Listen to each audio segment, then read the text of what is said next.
Bonjour Christophe. Bonjour Sabrina. Merci d'être là, d'avoir accepté mon invitation. Avec plaisir. C'est vraiment un réel plaisir de pouvoir échanger avec toi. Tu as beaucoup de choses à nous partager, beaucoup d'énergie aussi. Et voilà, du coup, c'est vraiment un réel plaisir de t'avoir sur ce Zoom aujourd'hui. Alors Christophe, toi, tu es quelqu'un qui était trapéziste professionnel. Hein, tu as une belle carrière dans le trapèze, dans le cirque. Et après, tu as découvert donc, le marketing de réseau. Tu es devenu un expert, on peut le dire, hein, dans ce domaine. Alors, comment tu as découvert l'activité et comment ce changement de métier, de reconversion? Raconte-nous. Super. Alors déjà, j'étais trapéziste volant professionnel. Trapéziste volant. Je dis souvent parce que les gens trapézistes, ils savent pas trop ce que c'est. Je précise, c'est celui qui voltige et qui se fait rattraper dans les airs avec le filet en dessous. D'accord, oui, je vois bien. Il y a plein de formes de trapèze et entre autres, ça, c'est spécifique, le trapèze volant. Et donc, oui, j'ai eu cette carrière pendant 18 ans, j'ai entrepris et puis au moment où justement tu t'y attends le moins, au moment où la vie m'a fait que je me suis retrouvé à me séparer après 18 ans de couple et à me retrouver dans ma voiture, eh bien 15 jours avant cette situation, je venais découvrir le marketing de réseau en coachant et en accompagnant quelqu'un parce que j'étais coach certifié en PNL. Et là, j'ai eu un coup de cœur. Mais quand tu es dans cette situation dans laquelle j'étais, bien, la seule chose qui me venait en évidence et qui résonnait en moi, qui me permettait de me dire c'est ça la solution avec laquelle je vais pouvoir m'en sortir, parce que c'était vraiment une situation extrême. J'ai sauté sur l'occasion de me mettre, mais alors à 100 000% tout mon focus dans le marketing de réseau. Et en 4 mois, je vivais du marketing de réseau à plein temps. D'accord, donc la PNL, pour ceux qui ne connaissent pas, c'est la programmation neuro-linguistique. Et donc, ça a dû beaucoup t'aider, j'imagine, pour cette nouvelle activité. Alors, énormément, parce que... Alors, c'est marrant ce que tu viens de dire, parce que ça va nous amener sur notre sujet aussi, d'ailleurs. On apprend beaucoup de choses, tu sais, en personnel, souvent. Mais au final, je crois que le vrai développement personnel, c'est quand tu es face aux vraies situations de la vie et que tu es confronté à toi-même et que tu dois les utiliser réellement. Donc, avoir des techniques, avoir des connaissances, tout ça, c'est bien. Mais à un moment donné, il faut les mettre à l'épreuve. Et tu as raison, ça m'a aidé parce que quand tu commences à avoir un peu de connaissances, des fois la vie elle est en train de te dire bon écoute c'est bien, t'en sais beaucoup, maintenant il est grand temps que tu l'utilises tout ça et tu sais pas comment t'amènes ça, mais là elle me l'a amené d'une façon où bon, c'était un peu extrême, mais voilà, j'ai réagi et effectivement ça m'a aidé. Mon passé aussi m'a aidé, mes expériences passées, la confiance que j'ai acquis dans mon passé, mes habitudes que j'avais construites dans le passé, ça m'a énormément aidé aussi dans la situation un peu extrême dans laquelle j'étais. Ça a réveillé en moi le côté l'œil du tigre, comme je dis souvent. Oui, d'accord. Super. Mais c'est bien parce que du coup, tu as pu prendre du recul par rapport à ton expérience, à ton vécu et voir les choses positives, hein, changer ça pour faire des choses positives et pas justement être dans l'échec et dans les difficultés, mais au contraire surmonter ça et en faire pour devenir plus fort et devenir meilleur, en fait, c'est ça. Mais complètement. Tu sais, c'est marrant parce que si on aborde le sujet du leadership, là, c'est pour moi, je dirais que c'est un des ingrédients majeurs. D'ailleurs, dans la réussite, dans tout dans la vie, mais entre autres dans le marketing de réseau, c'est plus qu'essentiel. Et surtout si on veut devenir un leader ou en tous les cas bâtir un beau réseau, c'est qu'on doit être 100% responsable de tout ce qui nous arrive. Tout à fait, c'est vraiment intéressant ce que tu dis. Ouais. Ouais. Et donc, on a du mal parfois à l'accepter, mais c'est ça. Alors super, parce que du coup, voilà, la transition elle est parfaite. On va pouvoir commencer à aborder le sujet. Donc le thème d'aujourd'hui, donc qui est le leadership. Hein. Je voulais donc pour les auditeurs que tu nous partages ton expérience par rapport à ça. Comment on devient leader, hein, puisque tout le monde peut le devenir. C'est pas inné, ça s'apprend. Voilà, il faut se former, il faut s'impliquer pour le devenir. Donc, je suis vraiment super contente que tu puisses nous partager tes conseils, tes astuces pour pouvoir aider vraiment beaucoup de monde, en tout cas les gens qui veulent le devenir et qui veulent se développer et construire leur équipe. Ah, c'est génial. Alors, qu'est-ce que tu peux nous dire sur ce leadership? Alors déjà, si je devais parler de leadership, c'est beaucoup de gens sont leaders et ils ne le savent pas. Mais ce qui est certain, c'est que si on ne prend pas conscience de l'importance d'être un leader dans sa vie et d'assumer pleinement, on va dire, des situations et assumer pleinement aussi son rôle dans chaque situation de nos vies, on peut passer à côté de tout. Mais par contre, quand on commence à assumer clairement, je dirais, nos costumes, par exemple, une maman est une vraie leader à la maison, à condition qu'à un moment donné, elle assume clairement sa responsabilité de se dire je veux donner la meilleure éducation, donc je vais savoir mettre ces limites claires qu'il faut déposer avec les enfants, je vais savoir prendre le temps de savoir les écouter et de comprendre aussi peut-être des moments leur douleur, je vais développer ma communication pour être meilleur avec eux, pour qu'ils soient de mieux en mieux dans une dynamique d'avoir envie d'aller de l'avant. Tu vois, il y a tout un tas de choses, j'ai envie de dire. Une maman, c'est une leader. Il y a tellement de situations où on est leader dans la vie, mais on s'en rend peut-être pas compte, on n'est pas souvent conscient qu'on a déjà des talents de leader. Mais ça s'apprend, ça c'est clair. C'est Donc pour toi, le leadership, c'est des compétences en fait qu'on accumule et qu'on enseigne aux autres en fait, autour de nous. Je dirais même pas qu'on enseigne, je crois en fait, on devient leader parce qu'on est leader au fond de soi. On a décidé d'assumer pleinement en fait son rôle. On a décidé d'assumer pleinement son projet. Et on a pris sa place en fait. C'est pour ça que je dis souvent d'ailleurs que les autres trouvent leur place quand on prend la nôtre. Tant qu'on n'a pas assumé, genre par exemple quand on est en marketing de réseau, tant qu'on n'est pas décidé à assumer son rôle de leader, nos distributeurs ne trouvent pas leur position avec nous. Mm-hmm. C'est comme dans la vente, si on n'a pas décidé d'assumer notre rôle de vendeur, ben, les prospects ne peuvent pas trouver leur place de client en face. Et c'est la même chose pour quelqu'un qui décide de bâtir un réseau. Il y a un moment donné, il faut l'assumer ce rôle, se dire, ok, maintenant je vais prendre vraiment mon costume, je vais le porter. Donc la question c'est, quel type de comportement, quel type d'attitude je dois développer pour obtenir ou tout du moins avoir et faire ce que je dois faire pour avoir ce que je veux ou pour être ce que, tu vois, pour obtenir ce que je veux. Il y a un moment donné, il faut que j'assume ce rôle d'être. C'est-à-dire quel comportement, quelle attitude, quelle réaction je dois, comment je dois réagir. L'être humain, il veut toujours changer soit sa façon d'agir ou de réagir. Et c'est autour de ces deux choses-là qu'on doit travailler sur soi. Et je crois qu'après, on devient leader parce que les autres nous choisissent leader. Parce que nos comportements sont exemplaires, parce que nos réactions sont bonnes, parce que notre attitude est bonne, et parce qu'on va là où on a décidé d'avancer et d'aller. Et c'est ce qui fait que les gens nous suivent, parce qu'on est des repères, on devient des lumières. Mais parce qu'on assume pleinement notre costume, en fait. D'accord. Et concrètement, comment toi, tu es devenu justement ce leader ? Qu'est-ce que tu as appliqué comme méthode pour avancer ? Bon, déjà, la première chose, je crois qu'il faut, à mon sens, il faut que ce soit un rayon de soleil, un leader. Il faut que ce soit quelqu'un qui rayonne quelque chose. Et pour rayonner, à mon avis, la première chose, c'est d'abord d'avoir une attitude exemplaire. Même si les choses sont difficiles. Tout à l'heure, on parlait d'être 100% responsable. Je crois très sincèrement qu'on vit tous des problèmes. On vit tous des challenges. On vit tous des difficultés dans le marketing de réseau.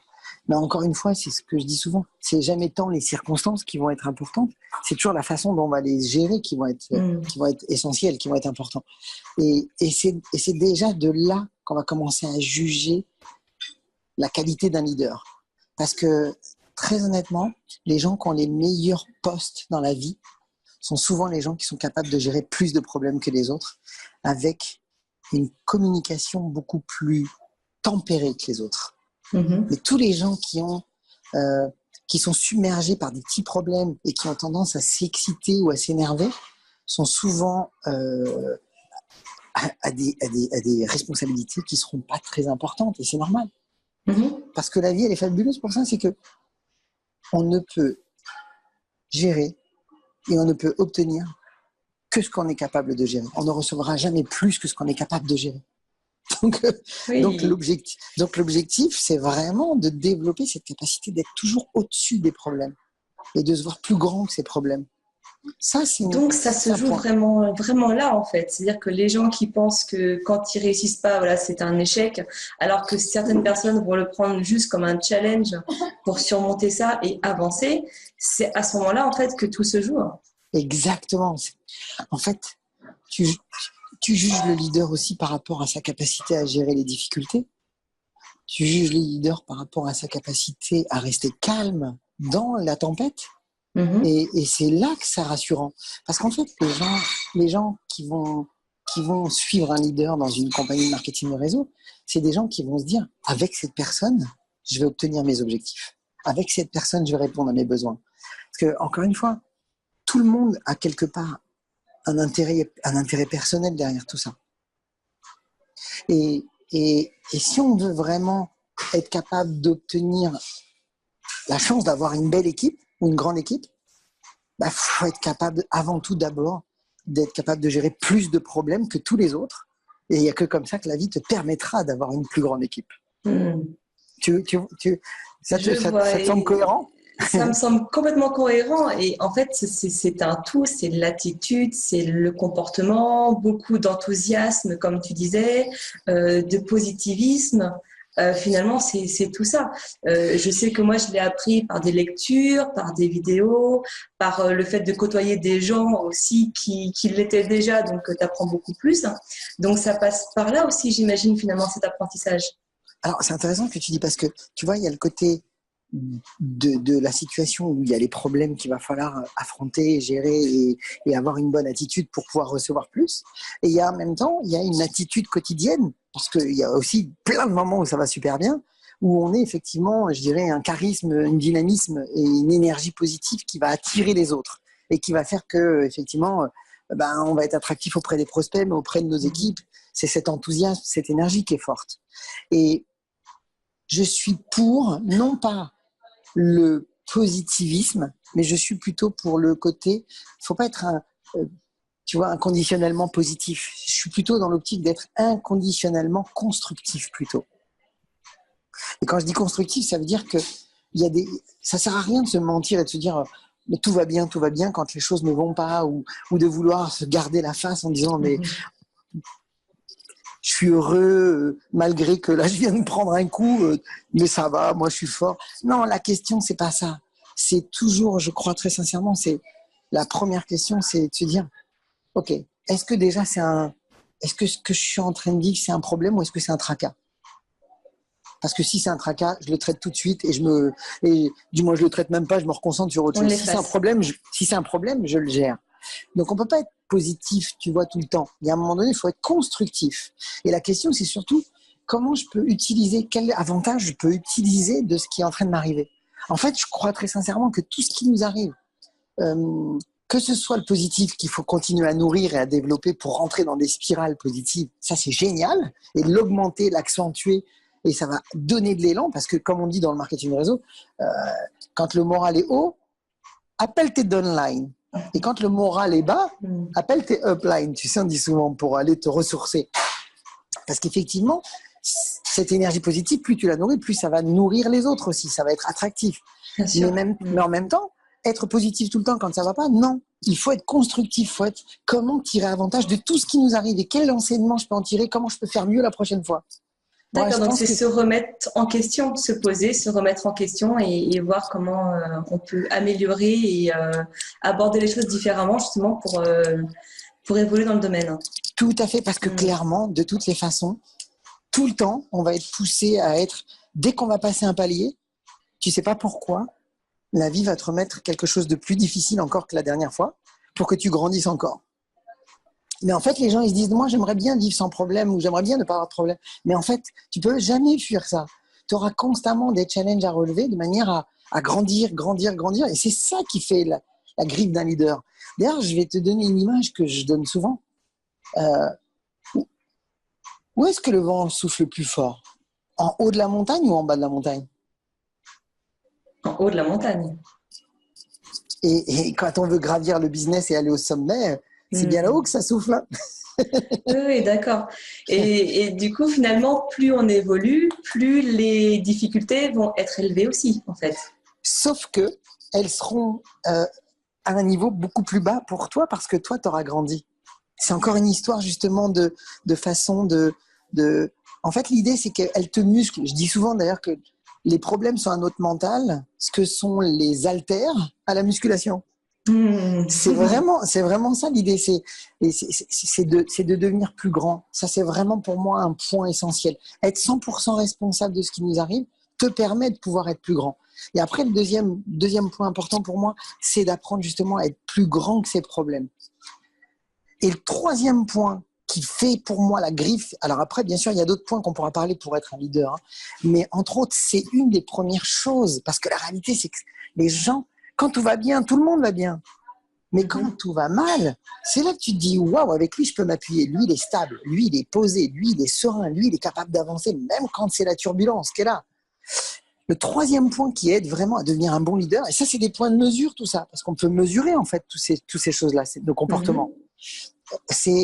Et pour moi, je crois que c'est le secret. Ce que je vais te dire, je pense, c'est mon point de vue, hein, c'est le Super, secret on le veut, le absolu. Secret.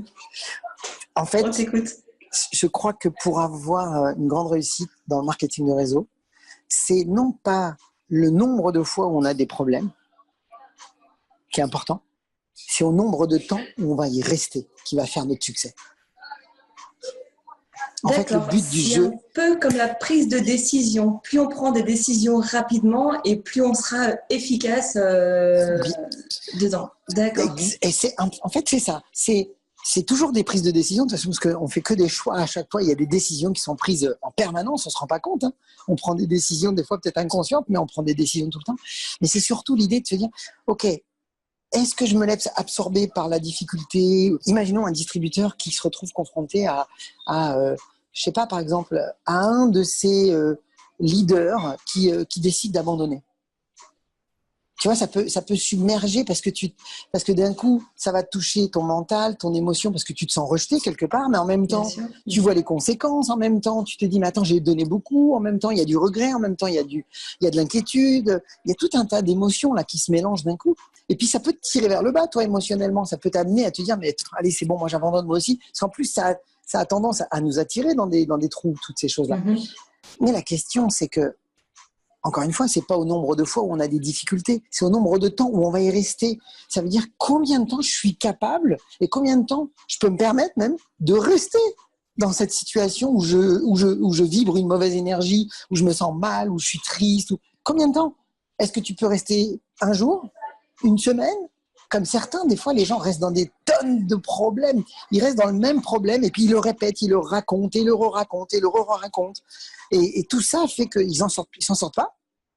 Et ils restent peut-être 4 jours, 5 jours sur des choses qu'ils auraient pu régler en 15 minutes, 10 minutes. La question que je me pose toujours, je me dis, attends, quand je vis ça, est-ce que je peux me permettre de rester 10 minutes à vivre une mauvaise émotion ? Parce que j'oublie pas que la qualité de ma vie va toujours dépendre de la qualité de mes émotions de chaque jour, chaque heure, chaque minute, chaque seconde que je vais vivre. Et en même temps, je sais aussi que mes émotions, si elles sont toxiques, est-ce qu'elles vont me permettre de pouvoir être attractif aux yeux des autres, déjà ? Est-ce que ça va me permettre d'avoir des envies de passer à l'action ? Est-ce que ça va me permettre d'avoir envie de penser de manière qui va de l'avant ? Je suis pas sûr. Donc, il y a un moment donné... Donc, il faut réagir vite par rapport à ça, en fait. Ouais. D'accord. Ça, c'est une marque de leader. Hein. Oui, d'accord. Donc, réagir vite en faisant switcher son cerveau, en fait. Et alors, toi, est-ce que tu utilises une méthode particulière pour ça ? Est-ce que tu as des visions ? Comment tu travailles pour faire switcher le cerveau et le remettre en mode positif et je vais de l'avant ? Ça, c'est super intéressant ce que tu demandes parce qu'il y a des outils sur lesquels on peut appuyer. Mais encore une fois, ces outils, vraiment, je le dis, c'est pas des choses qui se... Il y a des choses qu'on fait naturellement, qu'on peut reproduire régulièrement et qui sont très efficaces. Et il y a des choses qui sont pas naturelles, qu'il faut entraîner. Donc, par exemple, je vais te donner deux idées que moi, j'aime bien, en tous les cas. Une qui est naturelle. C'est de... T'as déjà remarqué, j'ai vécu ça encore il y a 2 jours, ça m'a fait sourire. T'as déjà remarqué des personnes qui sont dans une colère noire. Tu vois, par exemple, là, j'ai vu une maman, il y a 2 jours, qui était dans une colère, mais incroyable avec sa fille, parce qu'elle a eu un coup de peur, et je peux la comprendre, parce que sa petite fille faisait du vélo, elle était avec elle derrière, elle faisait le vélo aussi, et la petite, à un moment donné, elle a fait quelque chose qu'il fallait pas. Sa maman, elle a eu un coup de panique, et elle a eu peur que la petite elle se mette sur la route, et puis qu'il puisse passer des tonnes de choses. Et en fait, elle s'est mise mais dans une vraie colère. Et puis la petite s'est sentie mais dans un état, tu vois, c'était terrible pour la petite parce qu'il y avait une vraie colère. Mais ce qui est incroyable, c'est que comme j'étais là et que elle était complètement prise par la situation du moment présent, là, elle était la tête vers le bas en train de parler, et dès qu'elle a levé la tête, elle a su faire bonjour monsieur. Tout se passe bien. Et c'est là que tu te dis, mais en fait, tout être humain est capable d'être dans une situation et il pourrait se passer quelque chose de surprenant qui pourrait lui permettre de tout de suite refocaliser ailleurs. Et ça, on sait le faire. Tout le monde sait le faire. Je suis sûr que tout le monde, là, s'il y a quelqu'un qui entend cette vidéo, tout le monde a eu à un moment donné une situation où il s'est retrouvé à avoir une émotion ou un comportement dans une situation, et en fait, il s'est rendu compte que quelqu'un arrivait, et puis que d'un coup, tiens, et il change, en un claquement de doigts. On sait le faire, ça, on est d'accord. On sait le faire. Donc, qu'est-ce qui fait la différence, si on regarde bien? C'est simplement parce qu'on a changé notre focus. C'est le focus qui change les émotions, c'est sur quoi on se concentre. D'accord. Mais ça, donc, ce que tu dis, du coup, on le fait un petit peu, comment dire, inconsciemment. Enfin, je veux dire, ça se fait naturellement.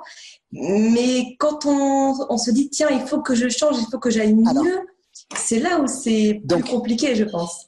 Alors maintenant, justement, maintenant qu'on sait que c'est le focus, c'est sur quoi on est en train de se concentrer qui va faire qu'on va être dans une certaine émotion, et ben, l'idée, c'est qu'il y a 2 stratégies que j'aime bien utiliser. La première, c'est de me recentrer sur le moment présent. Et en l'occurrence, ce que je fais, c'est que soit volontairement, je force mon regard, mon attention à me recentrer. Alors là, je respire, je me recentre et je me reconcentre, je cherche ce que je trouve de beau autour de moi.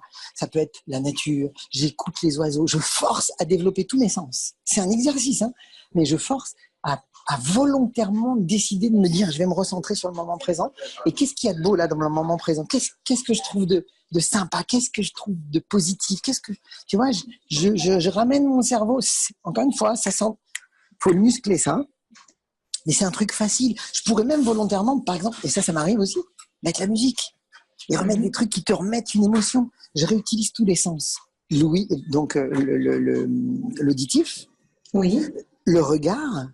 Et puis tu peux même essayer d'utiliser le ressenti. Ça peut être, je sais pas moi, je vais donner peut-être une bêtise, mais imagine t'es quelque chose de doux en vêtements, tu peux tout t'amuser juste à te mettre dans le moment présent, à le refrotter et à rechercher la sensation de ressentir un truc. Tout ça, ça va aider ça défocalise le cerveau, ça le réoblige à se reconcentrer sur quelque chose de différent.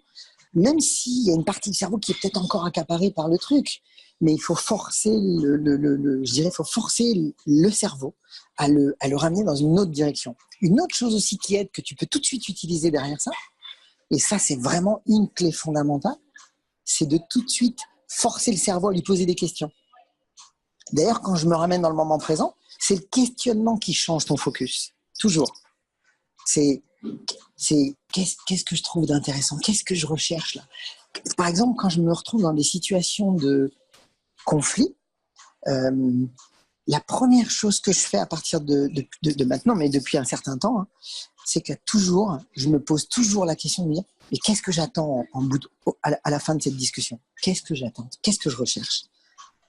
Est-ce que je recherche l'harmonie? Est-ce que je recherche la guerre? Est-ce que je recherche que je sois le gagnant et que lui le perdant? Qu'est-ce que je recherche? Et à chaque fois, c'est toujours l'idée de l'harmonie, c'est toujours l'idée, j'ai envie que ça se passe bien, cette personne, je l'apprécie. Et donc, automatiquement, ça t'oblige à tempérer tes émotions, ça change tes comportements, ça change ton focus. Donc, il faut se poser des questions. D'accord, c'est intéressant cette idée de auto-questionnement, là, j'y avais pas pensé. C'est le secret. D'accord. Le questionnement te permet de changer le focus. Ok, donc tu te questionnes et finalement, voilà, tu as envie de paix, d'harmonie, d'être serein et du coup, tout se réaligne comme tu dis et ça switch et tu es dans une autre attitude. Il faut que tu saches que, du moins, il faut que tu saches. Teste-le, j'ai envie de te dire, il faut forcer le questionnement. Il faut s'entraîner à le faire. Et il faut surtout en faire une discipline parce qu'on peut le faire une fois, deux fois, mais après on peut oublier ce truc qui est quand même un bouton sur lequel on peut appuyer pour changer nos émotions. Donc ça, c'est une chose. Après, il y a aussi autre chose qui peut aussi vraiment aider, c'est de casser les schémas, de faire un truc particulier, de faire un truc absurde, de faire quelque chose de... Moi, par exemple, quand je sens que la situation nous amène dans une tension, par exemple, imaginons, je suis avec ma femme et avec ma petite fille, et on est dans une situation où on est en train de vouloir s'expliquer quelque chose, je fais énormément attention à la communication, mais je vais surtout tout de suite casser les schémas. On va tout de suite commencer à faire peut-être un comportement ou une attitude où on va marquer, allez, on va faire, allez, c'est pas grave, ça peut être un geste, mais il faut casser les schémas, il faut essayer de forcer physiologiquement avec son corps à changer peut-être la posture de défensive ou la posture de l'inquiétude à une posture de désinvolture, de plaisir, de joie. Et en fait, ta physiologie va t'aider aussi à amener de meilleures émotions. Parce que nos émotions, elles sont créées par la façon dont on bouge notre corps. Regarde, par exemple, si toi et moi, là, on se parle tous les deux et que, imaginons que toi et moi, on est à côté et qu'il y a une situation comique à côté de nous. Si toi, tu te mets à rigoler avec ton sourire, avec ta bouche, tes yeux, comme tu le fais, tu vas avoir de la joie en toi. Mais si moi, imagine-toi, tu mets zéro émotion avec ton visage, c'est-à-dire que tu bouges pas, tu fiches ton visage, et que la situation elle est super marrante, et que tu bouges pas un muscle de ton visage et que tu fais pas sortir le moindre son, tu n'auras aucune émotion. Tu n'auras même pas de joie. Donc c'est vraiment... Donc si tu déconcentres ton cerveau et que tu le refocalises sur d'autres choses, sur ce que tu attends, sur ce que tu trouves de plus constructif, sur ce que tu trouves de plus... Moi, je vais toujours de l'avant. Je me dis toujours que tout ce qui nous arrive, c'est pour aller encore de l'avant. Tout ce qui nous arrive, c'est pour nous muscler, à devenir encore meilleurs, à avoir... Tu vois, je cherche toujours le bon côté. C'est vrai que là, j'oriente déjà vers le bon côté. Je suis programmé vers le bon côté des choses vers lequel je vais aller. Mais en même temps, j'utilise mon corps, j'utilise la musique, j'utilise tout un tas d'éléments qui vont me ramener sur le moment présent et qui vont me permettre de casser les schémas d'émotions dans lesquels, des fois, on est dans une emprise. Parce que même des fois, tu sais que tu as envie d'en sortir, mais tu n'arrives pas à en sortir tellement tu es emballé dans le truc. Il faut casser ça. Donc, ça passe par la gratitude, en fait, se rendre compte de ce qu'on a autour de nous. Je sais que parfois, on se dit, voilà, je suis pas bien, ça va pas, tout va mal, je suis malheureuse. Bah, voilà. Des fois, c'est le gros désespoir pour les gens. Hein, ça arrive quand même assez fréquemment. Et finalement, on se pose et on note tout ce qui nous passe par la tête, des choses qui nous font du bien, des choses, on se rend compte qu'on a de la chance de les avoir. Et on se dit, mais en fait, qu'est-ce que j'en ai des choses qui sont autour de moi. Et il faut juste se les rappeler, en fait. Tout à fait. Mais tu vois ce que tu es en train de dire, Sabrina, c'est intéressant parce que si on revient au leadership, c'est là où tu dois aussi entendre quelque chose qui me semble essentiel. C'est que, est-ce que tu peux te permettre d'accepter, tu vas voir ce que je vais te dire, ça va peut-être te choquer, hein, mais est-ce que tu peux te permettre d'accepter que des gens se laissent dominer par des émotions et que toi, tu leur transmettes peut-être les outils pour qu'ils puissent commencer à prendre les choses en main et que tu acceptes qu'ils viennent continuellement t'amener leur toxicité sans chercher à faire un vrai travail de fond pour commencer à s'améliorer, à devenir une nouvelle version d'eux-mêmes, pour qu'ils puissent commencer à être beaucoup plus constructifs. Est-ce que tu peux te permettre, en tant que leader, quand on est une vraie maman à la maison qui est une vraie leader sans s'en rendre compte, elle met des règles, elle a des disciplines, elle sait ce qu'il faut mettre comme cadre qui va aider son enfant ou ses enfants à grandir. Et un leader, pour moi, c'est aussi quelqu'un qui est capable de dire « Écoute-moi, quand tu viens avec tes problèmes, je suis ouvert. » À condition, ça c'est l'étape de quand tu t'es engagé avec quelqu'un qui, lui, a passé les épreuves de tous les voleurs de rêve, qui a passé les épreuves du feu et qui a décidé de continuer.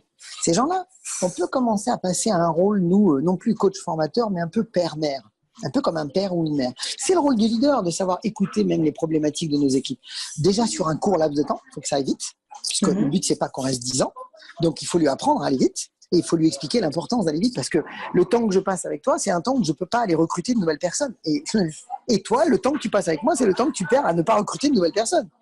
Et le but, c'est quand même qu'on trouve le moyen d'aller le plus vite possible. La deuxième chose, c'est que on sait que si on reste dans les problèmes, on va s'enliser. Et que moi, je ne suis pas le psy. Je ne suis pas ton psy. Donc, clairement, si tu viens avec tes problèmes, je suis là pour t'écouter, à condition que tu viennes déjà avec des idées de solutions. Si tu viens dans cet état d'esprit, je suis prêt à t'accueillir, je suis prêt à t'épauler, je suis prêt à te soutenir pour qu'on aille ensemble au sommet. Mais ça doit être mis dans un cadre très clair. Pourquoi je dis ça? Parce que, tu vois, quand tu dis tout ça, ouais, mais il y en a plein, ils ont des problèmes. Mais est-ce que c'est pas de l'ego de dire, mais moi j'ai des problèmes? Et tout le monde a des problèmes. Tout le monde vit des problèmes tous les jours. Et tous les jours, toi, moi et tout le monde, on vit des émotions de toutes les couleurs. Donc celui qui vient dire oui mais moi, ouais, c'est de l'ego, oh ouais, détends-toi, on est tous pareils. Donc soit tu veux passer au-dessus et tu veux grandir, soit tu veux continuer à stagner et tu vas régresser. Et ce qui est sûr, c'est que la vie, elle va t'amener d'autres problèmes encore plus durs, qui vont t'obliger encore à forcer pour que tu te transformes, parce que la vie, elle veut qu'une chose, que tu évolues et que tu contribues. Ça, c'est ça qui va te rendre heureux. Mais de toute façon, elle va te pousser à évoluer. Donc, moi, les gens qui remettent en question à chaque fois les choses, j'ai envie de leur dire déjà, s'il te plaît, n'oublie pas que toi et moi, on vit les mêmes choses et que toi et moi, on est là pour se souder les coudes et avancer ensemble. Par-dessus les difficultés, par-dessus les problèmes, pour qu'on devienne plus grand et qu'on ait la capacité d'inspirer les autres. Mais en même temps, tu vois, quelqu'un qui vient se plaindre, j'ai envie de dire, attends. Tu es d'accord que moi aussi, j'ai besoin d'énergie positive? Tu es d'accord que toi et moi, on est en train de vivre les mêmes choses? Donc, soit tu décides qu'on aille ensemble et qu'on se serre les coudes et on va de l'avant et on cherche des solutions. Sinon, si c'est pour venir me plomber, je t'avouerai qu'il y a des psys, ça se paye, tu peux aller les voir. Mais moi, je suis coach formateur, je suis dans le marketing de réseau pour amener le mieux à ma famille, à mes proches et à ceux qui veulent me suivre. C'est important ça, Sabrina. Et c'est là aussi où le leader doit se protéger justement de ces personnes qui ne voudraient pas avancer pour justement se préserver, avancer aussi de lui-même et aider les personnes qui veulent aussi à se développer. Tout à fait. Et c'est là que tu te dis justement que un distributeur doit te mériter. Quand tu es un leader, qu'est-ce qui va faire qu'on va être un leader aussi quelque part? C'est qu'on sait avec qui on veut travailler, avec qui on ne veut pas travailler. Quels sont les comportements et les limites claires à ne pas dépasser? Ça, c'est un point qui aide. Après, un leader, en dehors de tout le côté les limites à pas dépasser, c'est quelqu'un qui doit prendre des initiatives, c'est quelqu'un qui doit anticiper les choses, c'est quelqu'un qui doit avoir une vision à long terme, qui doit pouvoir justement inspirer les autres parce que il va de l'avant coûte que coûte. En gros, dans son esprit, un leader, il doit avoir ce mode de pensée qui dit à ses équipes deux choses. Avec ou sans toi, je vais au top. Écoute-moi bien, avec ou sans toi, je vais au top. Et la deuxième chose qu'il doit avoir, c'est écoutez, j'espère le meilleur pour vous, mais toute ma réussite ne dépend que de moi. Ça doit être un mode de pensée qu'on doit développer. Parce que si tu dépends de tes équipes, comme beaucoup de leaders, bah t'es cuit, ça y est, t'es en dépendance. Et si t'es en dépendance, eh ben, tu vas être obligé d'arrondir les angles, tu vas être obligé de souffrir parce que certains vont te faire du mal, parce qu'ils vont vouloir aller à leur rythme, ou vouloir abandonner, ou vouloir faire des choses qui vont aller à l'encontre. Et tu n'es plus dans la maîtrise, tu es dans la dépendance toi aussi, et tu n'as pas le contrôle de ton business. La réalité, c'est que il faut absolument, en tant que leader, être continuellement un exemple dans l'attitude, mais dans les actions.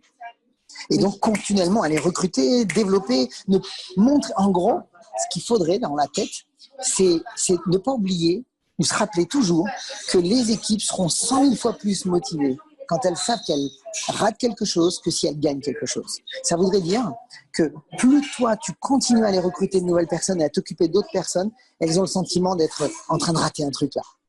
Parce qu'elles te voient avancer, elles te voient monter.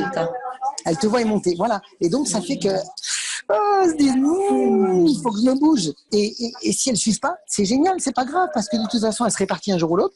Mais toi, pendant ce temps-là, tu n'as pas perdu ton temps. Tu as continué à recruter et à amener du sang neuf dans ton business. Ça aussi, c'est être un leader. C'est de montrer qu'on ne dépend de personne. Ça inspire. Hein. Regarde, suis-moi, je te suis, suis-moi, je te fuis. Hein. Oui, tout à fait, tout à fait. Ouais, c'est vraiment très intéressant et j'aime beaucoup, tu vois, quand on disait au début de l'interview, tu disais qu'on est 100% responsable de ce qui nous arrive, de notre vie. Et voilà, comme tu dis, il ne faut pas s'appuyer sur son équipe parce qu'on est responsable aussi de son avenir. Et ça, c'est une chose que, voilà, il y a encore des personnes qui ne se rendent pas compte de ça, mais c'est vrai. On parlait l'autre jour, hein, tous les deux, de l'effet miroir qu'on peut donner quand on est face à quelqu'un. Tu vas pouvoir expliquer un petit peu de quoi on Tout à parlait fait. à Tout nos à fait. auditeurs. Et Ah, c'est vrai tout à que fait. c'est tout à fait ça.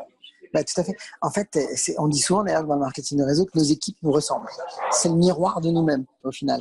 Et, euh, et souvent, moi, j'entends des distributeurs qui disent alors bien sûr qu'on doit mettre des outils en place. C'est ça l'initiative qu'il faut avoir en tant que leader. Mettre des outils de formation, se former, parce qu'il faut aussi aller augmenter son niveau de valeur personnelle, parce que plus je vais augmenter mon niveau de valeur, donc, et je reviens sur cette idée qu'on vient de dire, plus je vais monter mon charisme, parce que le charisme, comme on le disait, c'est avoir plus de connaissances et plus de compétences. Parce que les personnes qui sont attirées vers nous, elles viennent chercher surtout la connaissance, le savoir. C'est pas la personne en elle-même qu'elles apprécient. C'est vraiment ce qu'elles peuvent en retirer, j'ai envie de dire. Et donc, plus on va aller se nourrir, nous, en tant que leader, à devenir vraiment un exemple, parce que on se remet en question, on va se former, constamment, on a du savoir, on a des compétences, parce qu'on les met à l'épreuve du terrain et on va les confronter à la réalité pour avoir de l'expérience et le transmettre, plus on devient intéressant et attractif aux yeux de nos équipes. Mais en même temps, quand on dit ah ouais, mais moi j'aimerais bien que mes équipes elles se développent, mais ça avance pas, ça va pas aussi vite que je voudrais. Écoute, est-ce que toi tu vas aussi vite que tu voudrais que tes équipes aillent? C'est ça la question. C'est est-ce que si tu te dis que tes équipes sont pas très dynamiques, est-ce que tu l'es dynamique? Parce que la seule chose que tu as à faire, c'est deviens, incarne le changement, c'est tout. Deviens cette personne et tu vas voir que tu vas bizarrement. Alors bien sûr qu'il y aura un temps entre les deux, ça va pas arriver tout de suite. Si tu décides, par exemple, imaginons que quelqu'un prend conscience et se dit ok, j'ai compris, ça y est, pour que mon business se développe, il faut que j'incarne maintenant le type de personne que je voudrais attirer. Donc, si tu vas si tu veux aller vite, ben, je vais me mettre à aller vite. Donc, mais est-ce que je vais attirer tout de suite des gens qui vont aller vite? Non, parce que les gens que je vais attirer sur le moment, eh bien, pendant les quelques jours, semaines qui vont venir, seront toujours quand même j'ai envie de dire, les restes de notre mode de pensée d'avant. C'est que lorsqu'on aura commencé à adopter pendant un certain temps, 3 semaines, 15 jours, un mois, ces nouveaux comportements, qu'on va commencer à bizarrement attirer de nouveaux profils, et parce qu'on est en train de l'incarner. Et c'est tout doucement que la structure va commencer à changer. Mais c'est parce qu'on a décidé d'incarner. Et ça vraiment. Donc en fait, quand on n'est pas satisfait du développement de son équipe, c'est que finalement, on n'est pas satisfait de nous-mêmes en fait. D'où l'effet de miroir. Exactement. Et donc, au lieu d'ailleurs, je veux surtout pas remettre en cause des choses, mais tu vois, souvent beaucoup, je vais donner un exemple imaginons que quelqu'un soit religieux et je trouve la spiritualité magique. Mais imaginons par exemple que quelqu'un remette son destin à se dire je vais prier pour que mon équipe se développe. C'est une idée, c'est une image. Mais on peut tout à fait avoir cette idée de se dire je vais prier pour que mon équipe se développe. Mais au final, on est en train de miser tout sur l'extérieur. Alors qu'en réalité, si on comprend cette idée d'être 100% responsable de sa réussite et que le business va être une représentation de qui on est, c'est un miroir, eh bien, il suffit juste de travailler non plus à prier sur l'extérieur que les choses changent. Non, c'est à plutôt prier que nous changions et à mettre tout sur nous-mêmes et à prendre cette responsabilité de se dire maintenant, allez, c'est parti, c'est sur moi, c'est encore une fois en incarnant le changement intérieur, en se disant allez, maintenant, je vais oser, je vais faire, je vais me comporter comme j'aimerais vraiment que mes équipes deviennent. C'est pour ça qu'on dit souvent on peut pas, on n'est pas, le marketing de réseau, c'est quand on veut développer une équipe, on peut pas manager, on ne peut que inspirer nos équipes, on peut que les, je dirais, c'est l'inspiration qui va les amener à avancer. Il faut mener par l'exemple. Et c'est là qu'on en revient à l'idée de voilà, je vais tout miser par l'intérieur, sur soi, et tout va changer à l'extérieur. Ça, c'est fabuleux. Wow, oui, c'est vraiment intense. C'est vraiment un travail sur soi, en effet, vraiment intense, hein, puisque c'est un travail de chaque jour, même si on le fait un petit peu, mais n'empêche qu'il doit être régulier, ce petit travail, Bien un sûr. petit peu chaque jour pour avancer vers ses objectifs. Mais c'est vrai que si on le fait régulièrement, les résultats vont forcément venir, c'est obligé. Énorme. Tu sais, je te propose une image, hein, pour donner un exemple par rapport à ce qu'on dit. Euh, c'est comment il s'appelle cet auteur, euh, Harvey Eker, qui explique dans un de ses livres, il explique que effectivement faut d'abord changer son monde intérieur pour changer son monde extérieur. Et il prend l'exemple d'un arbre.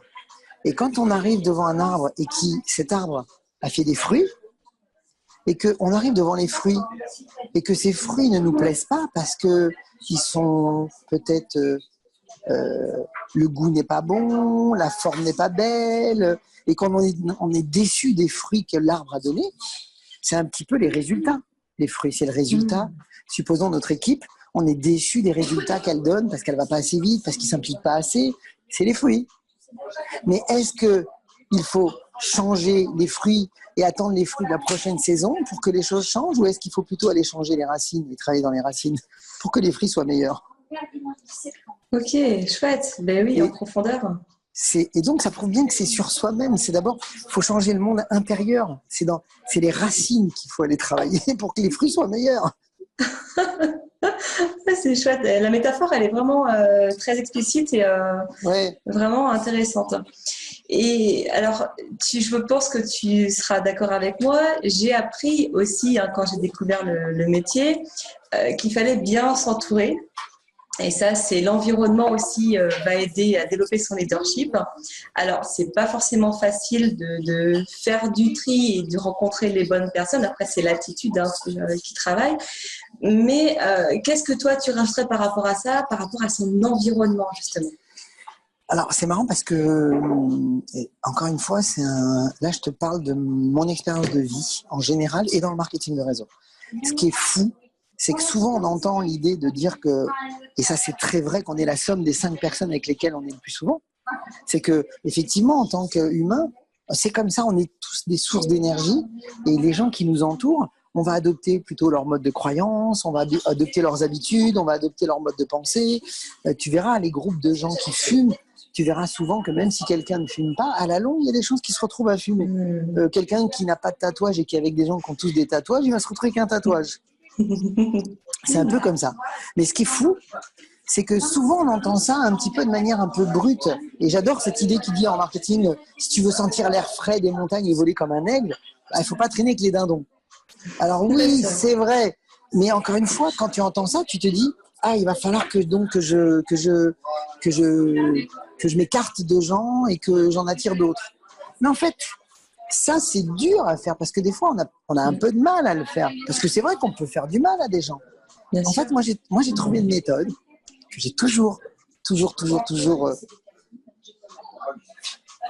par magie constatée. C'est ça qui est génial. C'est qu'en fait, encore une fois, on en revient au monde intérieur. Quelles sont les limites que je ne tolère plus? Quelles sont les choses que je n'accepte pas en termes de comportement, d'attitude ou de situation qu'on me propose que je ne trouve pas acceptable? À partir du moment où mes limites à moi, elles sont claires, et que je décide maintenant, moi, d'attirer et d'aller vers de nouvelles personnes, tu sais quoi? Tu n'as pas besoin de faire partir les gens, ils vont partir tout seuls. Ça va se faire naturellement. Tu n'as pas besoin de leur dire, écoute, moi c'est fini, je ne veux plus te voir. C'est que si on n'est plus en phase, c'est qu'il y a un moment donné, ben voilà, il y a un décalage. Et est-ce que je vais forcer le destin? Il y a des gens avec qui, moi perso, je n'ai aucune relation professionnelle. On n'est pas du tout peut-être en phase au niveau de la pensée, de l'envie, de l'ambition, au niveau business, mais ça reste des amis. Parce qu'ils sont joyeux, positifs pour d'autres choses.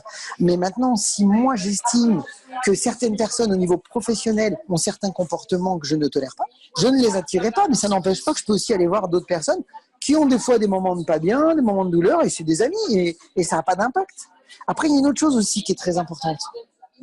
Et ça, j'en ai beaucoup parlé avec ma femme, on a beaucoup travaillé là-dessus, par exemple. C'est il il faut énormément apprendre à se mettre ce qu'on appelle, c'est un peu particulier ce que je vais te dire, en métaposition. C'est-à-dire que quand on est entouré de gens avec nous qu'on aime, mais qui peuvent être toxiques, parce que leur mal-être ou leur situation, nous on est là, on est impliqué dans l'histoire. On est encore ici.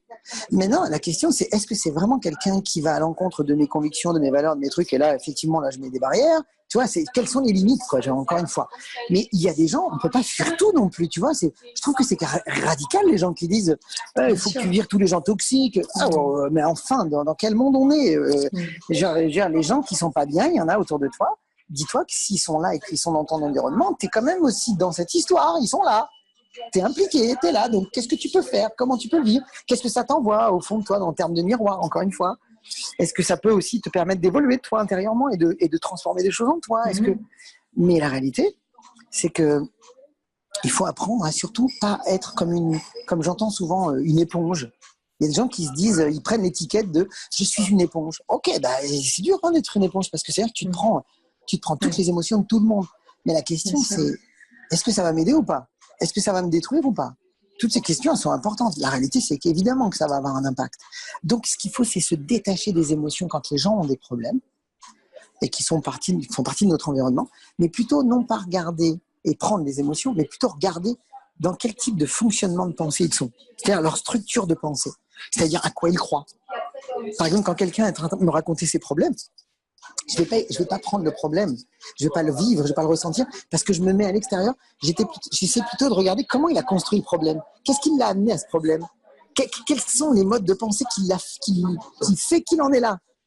Et moi, ça me détache au niveau émotionnel et ça me permet de regarder la structure mentale dans laquelle il s'est mis. Et ça, c'est génial parce que ça te protège. Tu protèges tes énergies là en faisant ça. D'accord, donc tu te recules, tu te protèges, Mais en fait, tout en étant là. Oui. Mais tout en étant là. Tout en un respectant. peu face caméra, tu as un petit peu un rôle de distance pour voir, pour pas rentrer en fait finalement dans son fonctionnement quand il est toxique. Mais même s'il est toxique et qu'il est en face de moi, les gens toxiques, moi j'en ai plein autour de moi qui des fois ont eu des situations galères. Mais à partir du moment où je prends pas l'émotion, mais que je regarde plutôt sa façon de penser, sa structure mentale, c'est-à-dire, tu sais, dans les mots, les gens te disent ouais, tu sais, vraiment, j'en ai marre, c'est tellement compliqué la vie en ce moment. Là, il est en train de te raconter ses croyances, mais c'est compliqué. Alors là, après, c'est l'art du questionnement qui t'aide aussi. Mais compliqué par rapport à quoi? Il faut l'aider à faire redescendre ses émotions. Ce qui aide souvent les gens qui sont toxiques à faire redescendre leurs émotions, ça, c'est important ce que je vais te dire aussi, parce que être un bon leader, c'est un excellent communicateur. C'est être capable de pouvoir poser les bonnes questions et de savoir écouter intelligemment. Moi, quand quelqu'un va pas bien, la première chose que je vais lui demander, c'est décris-moi ce que tu es en train de me dire. Décris-moi ta situation. Et ensuite, donc dès que tu demandes à quelqu'un de décrire quand il dit « Oh, mais moi, ça va pas, mon business n'avance pas », mais qu'est-ce que tu veux dire par « il n'avance pas » ? Ah, tu comprends, mes équipes, elles se développent pas, ils s'impliquent pas. En même temps, je comprends pas les gens en ce moment quand je vais les voir, ils arrivent plus à les parrainer. D'accord. Donc, alors, qu'est-ce qui est le plus important? Plutôt tes équipes ou parrainer? Tu vois, il faut déjà reprendre un truc, parce que des fois, ils t'amènent tout d'un coup, ils remélangent tout. Donc, décris-moi. Et alors, raconte-moi, qu'est-ce que tu veux dire par tes prospects? Ben oui, mes prospects. Et, par exemple, tes prospects, là aujourd'hui, c'est tout de suite, dès que tu as fini de décrire, donc, tu me parles de combien de prospects? Décris-moi encore, continue, dis plusieurs prospects ou c'est un ou deux prospects qui t'a mis dans cet état? Tu vois, déjà, quand on commence, et dès que tu as commencé à l'aider à décrire bien et que tu as bien compris de quoi il parle, description, ensuite tu lui demandes comment il se sent. Et comment tu te sens aujourd'hui par rapport à ça? Dès que tu as fait description et ressenti, son émotion elle est redescendue. Et là, tu peux commencer à écouter un peu plus et tu vas commencer à l'aider à repartir dans une autre solution, à plutôt voir avec lui justement. Donc, de cette situation, qu'est-ce que tu aimerais idéalement faire? Qu'est-ce que tu aimerais idéalement qu'il se passe maintenant? Tu vois, on a pris le truc et puis maintenant on redirige vers autre chose et puis après on repart dans la bonne direction. Mais ça s'apprend. Ça aussi, un leader doit le faire. Mais on en parle rarement dans le marketing de réseau. Oui, l'importance de maîtriser la communication. C'est ça, la communication et puis arrêter de penser trop à soi finalement et essayer d'aider l'autre, même si c'est pas toujours facile à faire. C'est pas toujours facile, c'est clair. Mais encore une fois, Ouais. Mais ça merci beaucoup. Ça s'apprend. Parce que oui, ça s'apprend. Le leadership s'apprend et ça, c'est vraiment intéressant de le comprendre puisque on n'est pas leader. On le cultive. On le devient. On le devient, on apprend de jour en jour. Voilà, si on veut le faire, en tout cas, il y a possibilité. Maintenant, avec le net, on peut trouver tout ce qu'il faut pour se développer, s'entourer des bonnes personnes pour soi. Donc, c'est aussi. Eh ben, écoute, merci mille fois, Christophe, pour tes conseils et toutes ces petites astuces-là. Voilà, c'est vraiment super intéressant. Alors, je voulais aussi faire part à nos auditeurs que tu avais écrit un e-book sur les 33 erreurs qu'il faut éviter de faire pour bien se développer. Qu'est-ce que tu peux nous dire sur ça? C'est un coffret cadeau. Vraiment, j'aime bien le présenter comme ça parce que c'est un vrai coffret cadeau. On a mis énormément d'énergie dans ce projet qui est en MP3, vidéo et PDF. Donc, c'est bien parce qu'on peut l'écouter n'importe quand, n'importe quel moment, en voiture, dans ses déplacements. Et c'est un super outil, surtout quand ça a été fait au départ. On s'est dit, il y a beaucoup de marketeurs de réseau qui démarrent et souvent, soit ils n'ont pas de parrain, soit ils ont un parrain qui n'a pas suffisamment d'expérience, soit ils ont un super leader mais qui est très occupé, ou soit ils ont un leader qui a pris le temps de leur donner certaines informations, mais en général, c'est pas toujours facile qu'un leader ait toujours la même procédure dans ses messages, dans ses mots, et on peut passer à côté de certaines infos. Et on s'est dit, on va regrouper les 33 erreurs qui sont les plus régulières que j'ai décelées depuis des années dans le marketing. Et je me suis dit, on va en faire un outil cadeau qui va permettre de pouvoir aider des marketeurs à éviter tout de suite les pièges, de manière à pouvoir se protéger de ça et de pouvoir commencer à anticiper des situations. Et c'est un super outil, je trouve, pour quelqu'un qui démarre, comme c'est un super outil pour quelqu'un qui est déjà dans le marketing de réseau, parce que ça lui permet aussi de faire un petit peu de feedback et de se dire « Ah, mais attends, je suis dans cette chose-là, là, je crois, aujourd'hui. » Et puis, ça peut aussi aider à mettre de la vitesse dans son business quand on veut dupliquer rapidement. Dès que tu donnes cet outil, Alors, moi, j'en ai retenu deux que j'affectionne tout particulièrement. D'accord, vas-y. C'est ne pas écouter les gens qui savent de quoi ils parlent et écouter les gens qui ne savent pas de quoi ils parlent. Ah oui, c'est clair, excellent. Ça, c'est vraiment génial parce que au début, je crois que comme tout marketeur, on écoute un petit peu ce qui se dit. Je pense qu'il y a beaucoup de gens qui démarrent pas l'activité parce que ils écoutent les gens qui ne savent pas de quoi ils parlent justement. Ouais, tout à fait. Et du coup, c'est bien dommage. Donc voilà, c'est deux éléments qui sont vraiment importants et que j'ai bien retenus. Excellent. Super. Bravo. Écoute, en tout cas, on le partagera avec les lecteurs et merci encore. Merci beaucoup, Sabrina. Merci pour tout ce que tu nous apportes. C'était vraiment super. Et écoute, bonne continuation, plein de projets. Et puis on se retrouve très vite. Oui. Merci. Je te souhaite une belle journée. Au revoir, merci, Sabrina. à bientôt. À bientôt.